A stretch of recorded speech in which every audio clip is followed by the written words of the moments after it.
Em março de 2021, um navio entalou. Um porta-contêineres de 400 metros atravessou de lado o canal de Suez e ficou preso na areia. 6 dias. Foi o suficiente para parar uma fila de mais de 300 navios, travar bilhões de dólares em carga por dia e fazer com que fábricas na Europa parassem por falta de peça. Um navio. 6 dias. E boa parte do comércio mundial ficou de joelhos.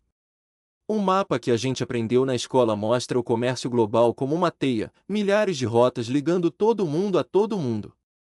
Esse mapa está errado. Na prática, quase tudo que o planeta consome passa por meia dúzia de passagens estreitas. E quem entende onde elas ficam entende por que o preço da gasolina sobe por causa de uma notícia do outro lado do mundo. Hoje a gente decodifica os gargalos do planeta.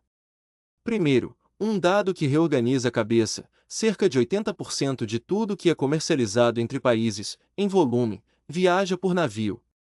Não por avião, não por caminhão. Por mar. E o motivo é econômico. Transporte marítimo é absurdamente barato. Mover uma tonelada de carga por 1.000 quilômetros num porta-contêineres custa uma fração do que custa por avião. Mas essa economia tem um preço escondido, ela só existe porque os navios são gigantes. E navio gigante não passa em qualquer lugar. Ele precisa de profundidade, de largura, de manobra. No mapa inteiro do planeta, existem pouquíssimos lugares onde as rotas mais úteis se estreitam ao ponto de caber só um corredor. Esses lugares têm nome técnico: pontos de estrangulamento. São basicamente estes: o Estreito de Hormuz, no Golfo Pérsico; o Estreito de Malaca, no Sudeste Asiático; o Canal de Suez, no Egito; o Bab el-Mandeb, na entrada do Mar Vermelho; e o Canal do Panamá, nas Américas. 5 endereços. Se você quiser entender por que o mundo trava, é neles que precisa olhar. Comecemos pelo mais tenso. O Estreito de Hormuz é a única saída marítima do Golfo Pérsico. Todo o petróleo que a Arábia Saudita, o Iraque, o Kuwait, os Emirados e o próprio Irã exportam por navio precisa passar por ali. Estamos falando de cerca de 1/5 de todo o petróleo consumido no planeta. E qual é o tamanho desse funil? Pouco mais de 30 quilômetros de largura no ponto mais estreito. Os canais de navegação seguros, aqueles com profundidade para um petroleiro carregado, têm poucos quilômetros de largura, um para a ida, outro para a volta. Navios de 300 metros passando praticamente em fila indiana, com o Irã de um lado e Omã do outro. Agora entendo o efeito prático. Toda vez que sobe a tensão naquela região, o preço do barril sobe junto, mesmo que nenhuma gota deixe de ser produzida, mesmo que nenhum navio deixe de passar. Porque o mercado não precifica a falta. O mercado precifica o risco de faltar. Existem alternativas por terra. A Arábia Saudita tem um oleoduto que atravessa o país até o Mar Vermelho, e os Emirados têm outro que sai direto para o Golfo de Omã, contornando o estreito. Os dois juntos não dão conta nem perto do volume que passa por Hormuz. Geografia, aqui, é destino. Do outro lado do continente existe um gargalo ainda mais movimentado, e uma superpotência inteira perde o sono por causa dele. O Estreito de Malaca é o corredor entre a Indonésia, a Malásia e Singapura. É por ali que passa o caminho mais curto entre o Oceano Índico e o Pacífico, e, portanto, entre o petróleo do Golfo Pérsico e as fábricas da China, do Japão e da Coreia do Sul. Estima-se que cerca de 1/4 de todo o comércio marítimo do mundo atravesse esse único estreito. No ponto mais apertado, a passagem navegável tem poucos quilômetros. E aqui entra o cálculo estratégico. Um país que importa a maior parte do petróleo que consome, e vê esse petróleo passar por um corredor estreito que ele não controla, tem um problema permanente. O próprio governo chinês deu nome a isso, no começo dos anos 2000, o dilema de Malaca. A resposta da China às vezes é lida como expansionismo, às vezes como logística, mas ela é coerente com o dilema. Oleodutos e ferrovias cruzando Mianmar para chegar ao oceano por outro caminho. Investimento pesado em portos ao longo do Índico. Interesse crescente na rota do Ártico, que o degelo vai abrindo. E, claro, presença militar no Mar do Sul da China. Tudo isso é, no fundo, um país tentando fugir de um estreito.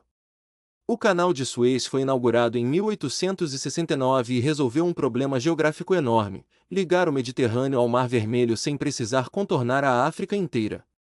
Diferente do Panamá, ele não tem eclusas, é um corte no nível do mar, atravessando o deserto.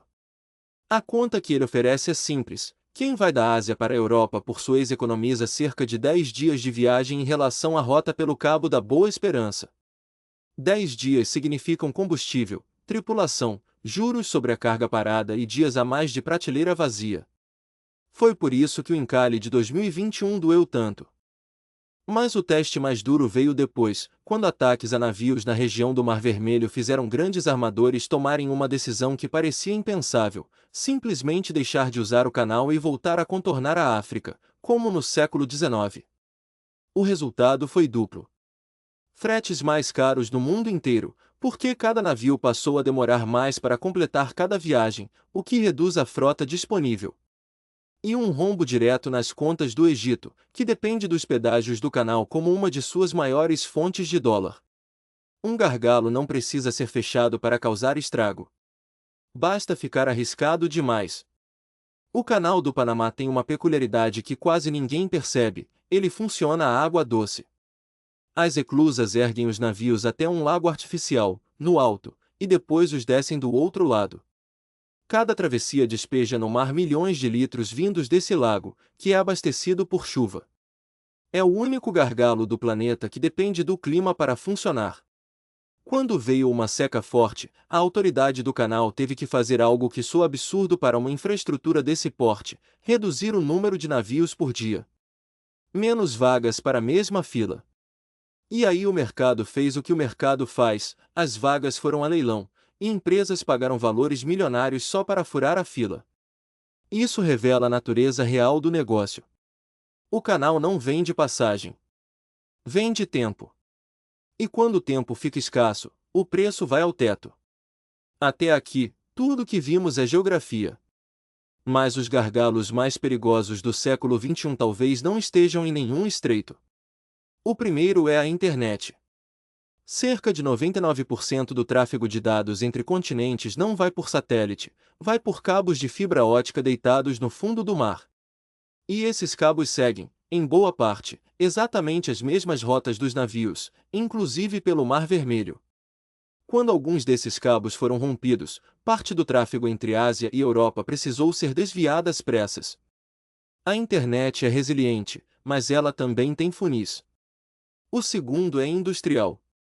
As terras raras, usadas em ímãs de carro elétrico e turbina eólica, não são geologicamente raras, o difícil é refiná-las. E o refino está concentrado quase todo num único país, a China, que aceitou o custo ambiental que os outros não quiseram pagar. E o terceiro é o mais extremo de todos. Os chips mais avançados do mundo dependem de máquinas de litografia ultravioleta extrema, fabricadas por uma única empresa, num único país, a ASML, na Holanda. Não existe segunda fonte. Se aquela fábrica parar, a fronteira da tecnologia mundial para junto. Hormuz é um estreito de água. A ASML é um estreito de conhecimento. A lógica é a mesma. E o Brasil, nesse mapa? O Brasil tem uma posição estratégica em comum: ele é origem, não é trânsito. Soja, minério de ferro, carne e café saem pelo Atlântico, por rotas abertas, sem precisar atravessar Hormuz nem Malaca. Do ponto de vista de exportação, estamos entre os países menos expostos a gargalo do mundo. Mas o gargalo brasileiro existe, e é de entrada. O país importa a maior parte dos fertilizantes que usa, de um punhado de fornecedores concentrados. Quando essa cadeia treme, quem sente é a safra seguinte.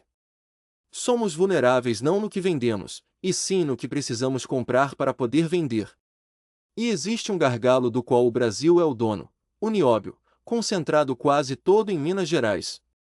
A diferença é que ter a jazida não é ter a cadeia: exportamos a liga bruta e compramos de volta o produto final. No fim, é isso que os gargalos ensinam. A gente costuma imaginar poder como território: quem tem mais mapa pintado, manda mais. Mas o comércio moderno mostra outra coisa: poder é controlar a passagem. Um estreito de 30 quilômetros pesa mais que um continente inteiro. Uma fábrica na Holanda pesa mais que um exército. Quem controla o nó não precisa controlar a rede. Na descrição eu deixei os shorts desta semana, com cada um desses pontos separadamente. E se você quer entender como uma dessas passagens mudou de dono sem um único tiro, veja o vídeo sobre o Canal do Panamá. Até a próxima!